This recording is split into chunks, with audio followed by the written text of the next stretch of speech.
next esteemed honorable speaker.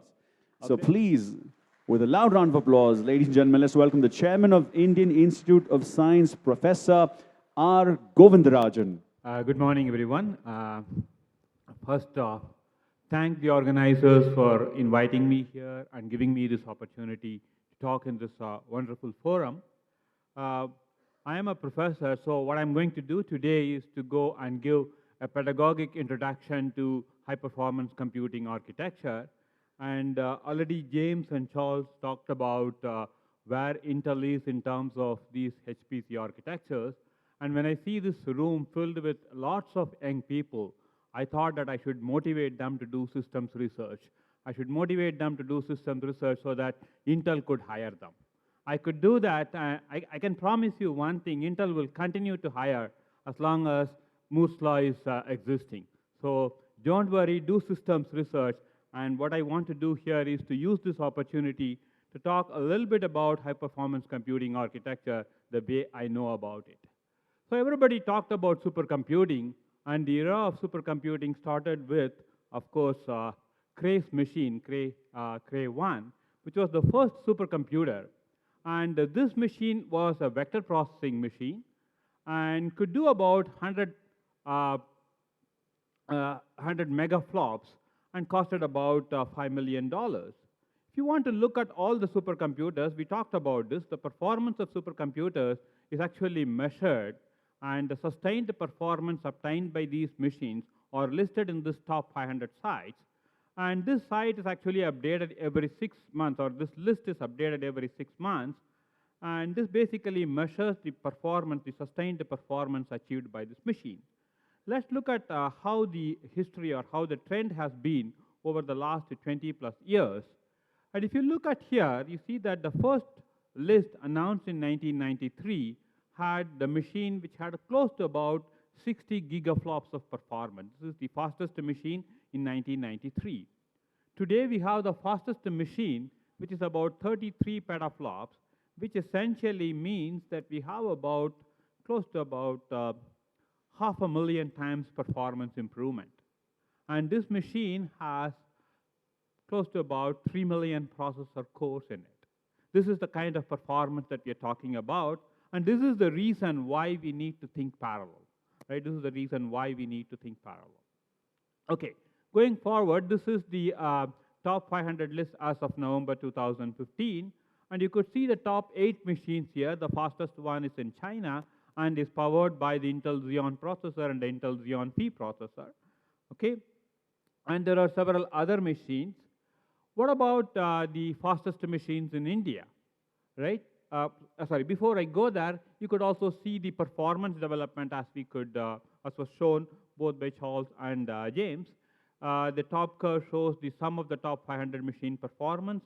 The middle one is the number one machine's performance, and the bottom one is the the 500th machine.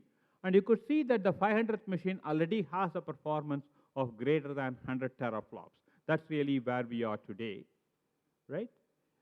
We do have a list of all the top supercomputers in India, which is called the top supercomputer site. And you could see that the number one machine there is the one which is in our institute. This is the Cray XE40 machine called by the name Sahasra. And it has a peak performance of 1.3 petaflops and a sustained performance of about 900 plus teraflops. This is the fastest machine in India as of now. And we have about 11 systems in India which are in the current top 500. Okay, what do these machines have? How do we really look at these machines? What are the basic components in this machine? This varies from the architecture, the individual nodes, the processors in it, how they are interconnected, and the system software stack that is on top of all of these things. Okay, here is the development chart. Again, many of us show these things, how the machines in the top 500 over the years have changed. And essentially the point that I want to make here is that the architecture is dominated by the cluster architecture these days. More than 400 of the top 500 systems, okay, follow this cluster architecture. Let's see. The interconnect followed is one of InfiniBand and gigabit. Those are the two dominant interconnects that we see. Over the years, we are going to see Intel's TrueScale and Omni interconnects coming into picture, and hopefully they will be used for connecting these nodes. Let's just look at the trend in terms of the number of processors in the top 500 systems. And if I look at the chart on the left-hand side that shows the number of processors used, this is a slightly dense graph, don't worry about it. Just if you look at the top bullet, it says that 50% of the top 500 systems would have more than 16,000 processors. This number was actually what was taken in 2011. If you look at it now, it's going to be even a larger number. We're going to be talking about the top 50% of the top 500 systems are going to have more than about 100,000 processor cores in it. And here is again another visual which basically shows how the number of cores is increasing. And all of this is essentially telling you that in order to exploit the performance of these systems, we need to think parallel and we need to write programs for these parallel systems. That's really what we need to do. Okay, so the future HPC systems would have close to about 1 million cores in it, 1 million to 5 million cores in it, right? So to summarize, we have seen another exciting decade of high-performance computing architecture awaiting us. There is need for innovations in architecture, compilers, programming languages, and runtime systems. And the key challenges are in managing these large, complex systems, giving performance, productivity, and power efficiency. With that, I conclude my talk with acknowledgements to all my graduate students and the funding agencies. Thank you very much.